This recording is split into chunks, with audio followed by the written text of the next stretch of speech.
अस्सलाम वालेकुम एवरीवन। हम लोगों ने शुरू की हुई थी थायराइड ग्लैंड की सर्जरी। उसमें अगला टॉपिक हमने करने लगा है गोइटर। गोइटर को आपने बहुत अच्छे से याद रखना है कि इसमें से क्वेश्चंस बहुत ज्यादा आते हैं आपका वाइवा में। इसके बगैर मैं कहती हूँ शायद ही बहुत कम वाइवाज होते हैं जो कंप्लीट होते हो, या फिर आपको अगर पूछेंगे तो वो आपसे सही जवाब सुनना जरूर पसंद करेंगे क्योंकि इतना इंपॉर्टेंट है। तो अगर लफ्ज आता है गोइटर, तो गोइटर का मतलब सिंपली होता है large thyroid gland and nothing else. ठीक है, कोई भी और चीज आपके गोइटर के लफ्ज के अंदर नहीं आती। कोई हाइपर, कोई हाइपो, कोई फंक्शनिंग, कुछ भी नहीं, सिर्फ enlarge thyroid gland, that's it. इसके अलावा कोई भी लफ्ज बोलेंगे अगर सिर्फ गोइटर की डेफिनेशन में, तो वो आपको उठा के बाहर फेंक देगा एग्जामिनर, क्योंकि इतनी बड़ी गलती होगी। अच्छा, अब गोइटर की हमारे पास डिफरेंट टाइप्स हैं, उसमें फिर हम बात करते हैं कि क्या क्या होता जा रहा है और उसके हिसाब से हम उसको डील करते हैं। तो हमारा सबसे पहले होता है सिंपल गोइटर। सिंपल का मतलब होता है कि वो गोइटर जिसमें वाकई में सिर्फ ग्लैंड इनलार्ज है और ना तो हार्मोन्स वो ज्यादा बना रहे ना कम बना रहे। कॉजेज को अभी हम बाद में बात करेंगे। इसकी दो टाइप्स होती है कि या तो ग्लैंड डिफ्यूजली इनलार्ज होगा, यानी एक ही जैसे सारा बड़ा हो गया, या ग्लैंड डिफरेंट नोड्यूल्स बना के इलाज होगा, यानी मल्टी नोडुलर गोइटर होगा पेशेंट को। फिर हमारे पास दूसरी टाइप होती है टॉक्सिक। अब टॉक्सिक के नाम से पता चलेगा इसमें आपकी ग्लैंड की इनलार्जमेंट के साथ साथ टॉक्सिसिटी के सिम्टम्स भी आएंगे, यानी कि जो हाइपरथायराइडिज्म के सिम्टम्स होते हैं जिनको हम आगे बात करेंगे वो आएंगे। और इसमें भी ये बात होगी या तो डिफ्यूज इनलार्ज होगा, या आपका मल्टी नोडुलर गोइटर होगा, या आपका टॉक्सिक एडेनोमा होगा, मतलब जो बिनाइन एक कंडीशन होती है एडेनोमा। ठीक है, उसके बाद हमारे पास न्यूप्लास्टिक है, यानी कि ग्लैंड जो इनलार्ज हुआ है उसके अंदर साथ उसके अंदर कैंसर बन रहा है। वो कैंसर बिनाइन भी हो सकता है, वो कैंसर मैलिग्नेंट भी हो सकता है। आगे हम सारों को डिटेल करेंगे। और फिर होता है आपके पास इन्फ्लेमेटरी गोइटर। इन्फ्लेमेटरी गोइटर वो वाला होता है जिसमें आपका कोई इन्फ्लेमेटरी प्रोसेस होता है जिससे ग्लैंड इनलार्ज हो जाते हैं। इसमें हमारे पास आते हैं बहुत इंपॉर्टेंट है आपका हशीमोटोज थायराइडाइटिस। ठीक है, थोड़ा थोड़ा सब कुछ जिक्र करेंगे, आपने पहले भी पढ़ा है। हशीमोटोज में हाइपोथायराइडिज्म होता है, थायराइड ग्लैंड छोटा हो जाता, सॉरी थायराइड हार्मोन्स कम हो जाते हैं लेकिन ग्लैंड इनलार्ज होते हैं साइज में। ठीक है, उसके अलावा ग्रेनुलोमैटस, डिक्वेरवेन बहुत इंपॉर्टेंट है, ये दोनों कम से कम आपको याद रखने हैं। उसके बाद आपका एक होता है जो वायरल या बैक्टीरियल होता है, और तीसरा आपका फाइब्रोजिंग होता है। तो ये हो गया आपके चार इन्फ्लेमेटरी में। तो ये आपका गोइटर तो सिंपली होगा। गोइटर के टाइप्स हैं, ये आपके पास क्वेश्चन आता है बकायदा कि define goitre and right its types या क्लासिफाई गोइटर, तो आपने ये लिखना होता है। शुरू करेंगे हम इसकी सबसे पहली टाइप से बच्चे सिंपल गोइटर। नाम में से मैंने आपको बता दिया कि सिंपल का मतलब ये है कि आपके पास ग्लैंड इनलार्ज है और कोई हार्मोन में चेंज नहीं है, ना वो ज्यादा हार्मोन प्रोड्यूस करे ना वो कम हार्मोन प्रोड्यूस करे। फिर हमारे जहन में आएगा जाहिर सी बात है कि बैठे बिठाए जब कोई मसला ही नहीं था, ग्लैंड इनलार्ज क्यों हो गया। तो कहानी कुछ यूं होती है कि हमारे पास ना बेसिकली आपको पता है कि T3 T4 हार्मोन्स है तब सिंथेसाइज होने जब भी पीछे से TSH ने आना है। ठीक है, और ये अगर आपके पास थायराइड ग्लैंड है, ठीक है, और ये पीछे से TSH आ रहा है, तो अगर आपके पास TSH ज्यादा आने लग जाएगा तो जाहिर है बेचारे ग्लैंड पे एकदम से बोझ पड़ेगा। वो चाहेगा कि ज्यादा T3 T4 सिंथेसाइज कर ले। जब वो ज्यादा T3 जब जरूरत से ज्यादा एक नॉर्मल हद तक होगा तो नॉर्मल हद तक तो ग्लैंड सिंथेसाइज करता रहता है। जब ज्यादा TSH आने लग जाता है ना तो ग्लैंड एकदम से देखता है कि यार ये तो बहुत ज्यादा आ रहा है, तो ग्लैंड अपने पेरेन्काइमा को इंक्रीज करता है। यानी पेरेन्काइमा क्या है, सारे थायराइड ग्लैंड का कोलोइड है, सिंपली कोलाइड और कनेक्टिव टिश्यू है ना। आपने हिस्टोलॉजी में देखा था ना थायराइड ग्लैंड को, ऐसे आपका कनेक्टिव टिश्यू होता था, उसके कंपार्टमेंट्स थे और उन सारों में कोलोइड पड़ा हुआ था। ठीक है, और उधर थायराइड हार्मोन सिंथेसाइज होता है। अब आपके पास क्या होता है कि ग्लैंड अपना साइज को इंक्रीज करने लग जाता है। साइज को इसलिए इंक्रीज करते हैं कि मैं ज्यादा कोलोइड बनाऊंगा, ज्यादा पेरेन्काइमा बनाऊंगा, तो मेरे अंदर थायराइड हार्मोन्स को सिंथेसाइज करने का ज्यादा एबिलिटी हो जाएगी। तो फिर क्या होता है हमारे पास के जब TSH ज्यादा आता है तो ग्लैंड आहिस्ता आहिस्ता साइज में इंक्रीज करता जाता है ताकि ज्यादा T3 T4 बना ले।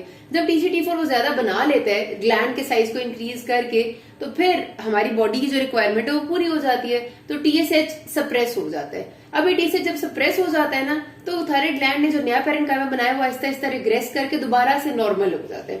अब तो ये नॉर्मल हो गया, लेकिन ये सिलसिला खत्म नहीं होता ना, दोबारा TSH इंक्रीज होता है, दोबारा ग्लैंड अपने आप को इंक्रीज से इंसाइज करता है, फिर से T3 T4 ज्यादा बनते हैं, फिर TSH कम होता है और फिर ग्लैंड नॉर्मल होता है। ये सिलसिला से बार बार ये साइकिल चलती है, बार बार साइकिल चलती है। तो उसकी वजह से क्या होता है कि आखिरकार ग्लैंड बेचारा थक जाता है, बार बार खुद को रिग्रेस करके और बड़ा करके फिर वो कंटिन्यूस एक बड़ी ही स्टेट में बन जाता है। मतलब वो फिर वो डिफ्यूज बड़ा नहीं होता, ज्यादातर ये होता है कि वो मल्टीपल नोड्यूलर फॉर्म में बड़ा हो जाता है, क्योंकि उसके कुछ नोड्यूल्स रिग्रेस करते हैं, कुछ इंक्रीज इन साइज रह जाते हैं, क्योंकि कुछ में जो कोलोइड बना होता है वो रिग्रेस नहीं कर पाता, क्योंकि कंटिन्यूसली बार बार उसे इंक्रीज होने का वो मिल रहा है, स्टिमुलस मिल रहा है। तो एज अ रिजल्ट क्या होता है हमारे पास कि ग्लैंड है वो या तो डिफ्यूजली इनलार्ज भी हो सकता है, लेकिन ज्यादातर मल्टी नोड्यूल बहुत सारे नोड्यूल्स या एक दो नोड्यूल्स बन जाते हैं जो कि आपके बड़े ही रह जाते हैं। ठीक है, अब हमारे पास सारी कहानी शुरू की थी इस TSH ने कि ये ज्यादा हुआ था। भाई ये ज्यादा हुआ ही क्यों, क्या जरूरत थी ऐसी, जब T3 T4 ठीक है तो TSH ने ज्यादा होकर क्या करना था।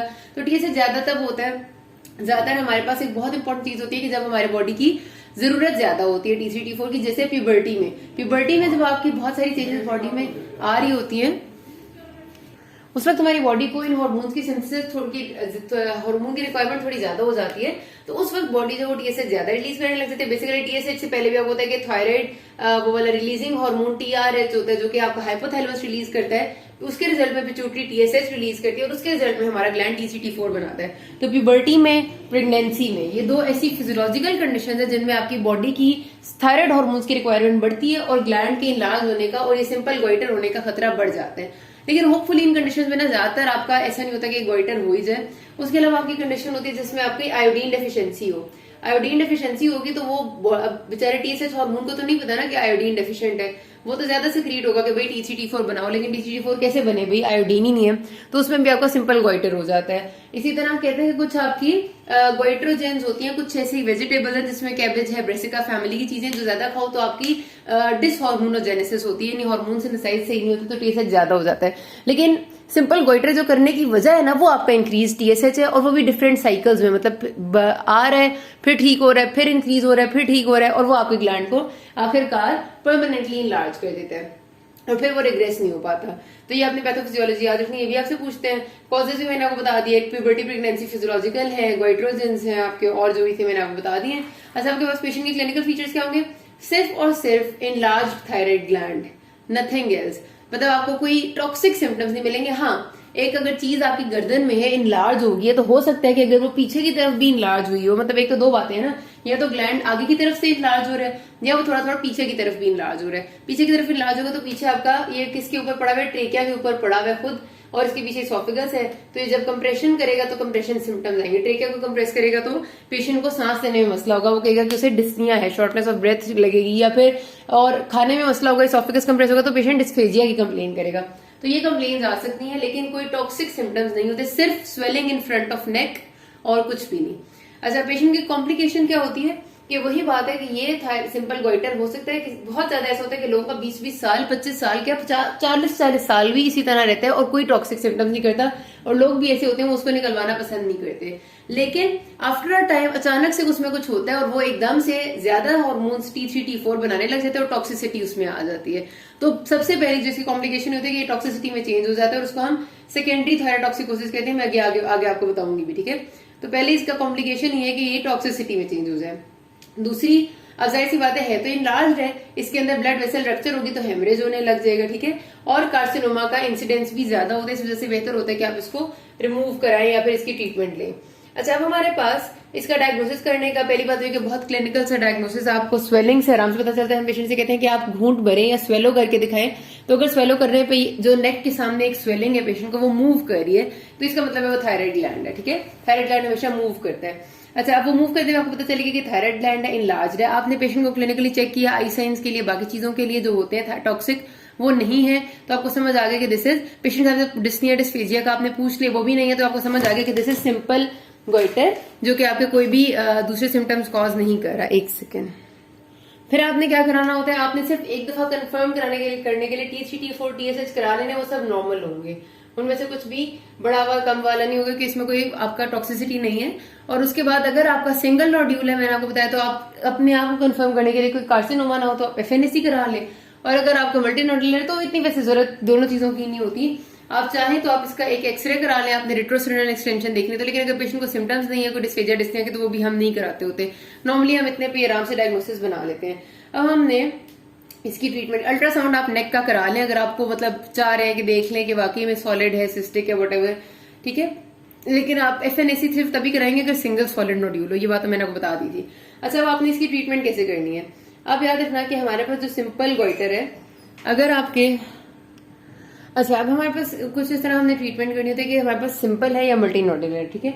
अगर सिंपल गोइटर होगा तो सिंपल डिफ्यूज होगा, यानी एक जैसी इनलार्जमेंट है। अच्छा, डिफ्यूज गोइटर ये शो करता है कि अभी आपके गोइटर में बार बार TSH का लेवल इंक्रीज डिक्रीज होके नोड्यूल्स नहीं बने। इसका मतलब है कि अभी आपका गोइटर जब वो शुरू की स्टेजेस में, डिफ्यूज अगर गोइटर है तो वो ये शो करेगा, ठीक है। तो डिफ्यूज गोइटर की स्टेज पे अगर आप ज्यादातर करवाते हैं ना T3 T4 और TSH, तो आपको TSH ज्यादा मिलता है और T3 T4 आपको नॉर्मल मिलते हैं, ठीक है, क्योंकि TCT4 थोड़े से ज्यादा ही मिलते हैं, मतलब सब कुछ ही ज्यादा बहुत है थोड़ा बहुत, क्योंकि अभी वो स्टेज में होता है ना कि TSH ज्यादा सक्रीट हो रहा है, TCT4 रिजल्टेंटली ज्यादा हो रहा है। तो सिंपल डिफ्यूज गोइटर जब होगा तो उसका हमारा इलाज ये होता है कि हम बाहर से पेशेंट को थायरोक्सिन देना शुरू कर दें। Thyroxine is similar to your these hormones. जब थायरोक्सिन बाहर से आ जाएगी तो TSH सप्रेस होगा, TSH सप्रेस होगा तो वो हमारे पास जो ग्लैंड की इनलार्जमेंट उसकी वजह से हो रही थी वो भी आहिस्ता आहिस्ता खत्म हो जाएगी, बॉडी के T3 T4 भी नॉर्मल हो जाएंगे और ग्लैंड ठीक हो जाएगा, ठीक है। तो जो सिंपल डिफ्यूज गोइटर है वो रिवर्सिबल स्टेट होती है, उसको हम रिवर्स कर सकते हैं, उसमें हमें सर्जरी की जरूरत नहीं होती, हम सिंपल थायरोक्सिन देके उसको रिवर्स कर देते हैं। और साथ पेशेंट को जाहिर है जो कॉज है उसको रिमूव करने की कोशिश करते हैं। प्यूबर्टी और प्रेगनेंसी वाले तो ठीक हो जाते हैं, अगर आयोडीन डेफिशिएंसी तो हम उससे कहते हैं कि वो आयोडीन ज्यादा लेना शुरू करे, आयोडाइज्ड सॉल्ट खाए, ठीक है। आपका MCQ आता होता है कि सबसे अच्छा आयोडीन का सोर्स क्या है, तो आयोडाइज्ड सॉल्ट है, ठीक हो गया।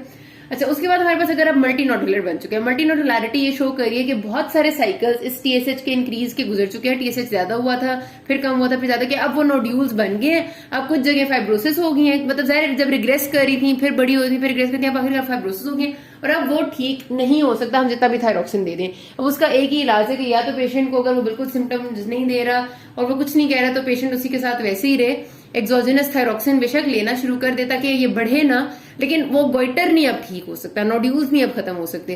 तो या तो ये कि पेशेंट अगर डिस्फेजिया डिस्निया कुछ भी नहीं है तो उसी के साथ रहे और साथ थायरोक्सिन ले ले, लेकिन वो साइज रिग्रेस नहीं करेगा। और दूसरा ऑप्शन सर्जरी है कि सर्जिकली ग्लैंड को रिमूव कर दें। अब सर्जरी की वैसे तो इंडिकेशन यही होती है कि या तो हमारे पास कोई उसके प्रेशर इफेक्ट्स आए, डिस्फेजिया डिस्निया हो, रेट्रोस्टर्नल एक्सटेंशन होगी, चेस्ट स्टर्नम के पीछे जाएगा तो उसके कोई ना कोई सिम्टम्स आएंगे, या फिर पेशेंट को वो कॉस्मेटिकली बहुत बुरा लग रहा है और वो चाह रहा है कि रिमूव हो तो आपने रिमूव कर देना है। अब रिमूव करने में हमारे पास क्या ऑप्शन होते हैं कि या तो हम सब टोटल थायराइडेक्टमी करें, सब टोटल में हम ये करते हैं कि एक ग्लैंड है दोनों साइड्स पे हम 4 ग्राम छोड़ देते हैं और बाकी सारा रिमूव कर देते हैं, ठीक है।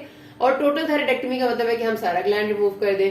तो दोनों ऑप्शन होते हैं हमारे पास। फिर हम यहाँ पर जो चॉइस है ना वो पेशेंट से भी पूछ लेते हैं कि कैसा वो चाहते हैं, क्योंकि अगर हम उन्हें बताते हैं हम कि अगर आपकी टोटल थायराइडेक्टमी होगी तो आपको सारी उम्र बाहर से थायरोक्सिन खानी पड़ेगी, ठीक है, सारी उम्र खानी पड़ेगी। और अगर आपकी सब टोटल हुई तो आपको थायरोक्सिन तो नहीं लेनी पड़ेगी, क्योंकि 8 ग्राम्स ऑफ थायराइड जो हम छोड़ते हैं वो इनफ थायरोक्सिन बना लेता है, उसकी हमें जरूरत नहीं होती कि बाहर से दें। लेकिन रिकरेंस के चांसेस रहेंगे, दोबारा हो सकता है, ठीक है।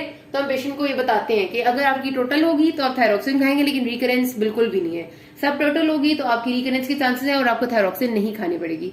तो वो पेशेंट की विल पे होता है कि वो कौन सी कराना चाहता है। लेकिन हमारे पास जो रूल है वो ये है कि अगर पेशेंट की उम्र 45 से कम है तो हम ज्यादातर उसकी टोटल कर देते हैं। उसकी वजह ये होती है क्योंकि अब हमारे पास जो 45 से कम एज के लोग हैं वो जाहिर सी बात है कुछ अरसे बाद फिर उनमें रिकरेंस के चांसेस बहुत ज्यादा है, क्योंकि अभी उनकी काफी एज रहती है, एक एक्सपेक्टेड जो लाइफ एक्सपेक्टेंसी होती है जो 65 से 70 उसके मुताबिक अभी उनके काफी साल रहते हैं।